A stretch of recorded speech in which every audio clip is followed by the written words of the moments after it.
You're watching Daytime. I'm Matt Sampson. In the news, students at Virginia Tech go back to class just 1 week after a gunman massacred 32 students there. That includes a young Orange County woman.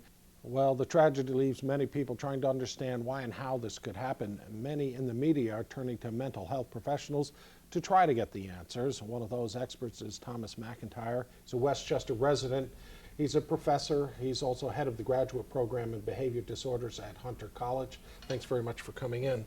Yes. Let's start first with the mind of Cho Seung Hui. He was a loner, but you say loners still have a need to belong. Yes, when we arrive in this world, our greatest psychological need is to belong, to feel emotionally intertwined with others, to feel connected, to feel supported, to feel valued and welcomed and protected. Typically, school shooters, their troubled mind has its genesis in their home. The typical home of a school shooter is one that is cold, that is hostile.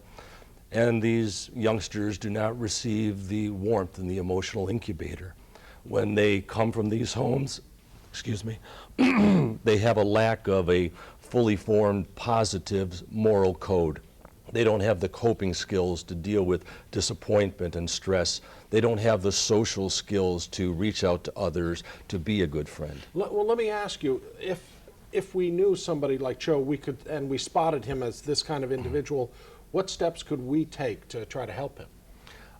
We should be reaching these folks when they are children, in the preschools, elementary, middle, and high schools, noticing those whose behavior pattern is different, noticing those who exhibit mental health needs, and providing them with the counseling they need to understand their situation, but also training them in the skills that will help them to become intact, emotionally healed citizens, teaching them social skills, coping skills, anger management. These are things that we can teach people if they did not receive that training in the home.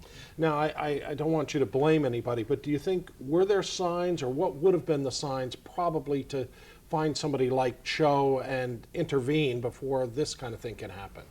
Well, a symptom, but also one of the causes is a lack of a support group because they are different, because they don't have the friendship skills. They don't have the support network that we do, being able to talk with friends, get feedback from friends. Additionally, they become more vulnerable to bullies, and that is a common denominator in these school shooters, and part of the development of their troubled soul. Let's just shift gears and go to the other side. We mentioned that an Orange County young woman student at Virginia Tech, Clayton Hammer, 19 years old, one of the victims. What do you say to her family or her friends in a situation like this?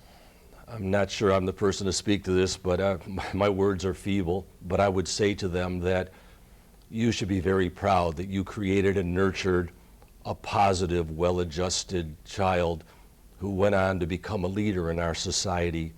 Unfortunately, happened to be in the same setting as a tortured soul with a troubled mind, with easy access to a gun, and that somehow try to turn this awful thing, when the moment comes, turn this awful thing into something positive. Somehow let a ray of sunshine come through this very dark cloud and do something that will help others and reach out. Thomas McIntyre, thanks very much for coming in. Thank you, Matt. Appreciate it.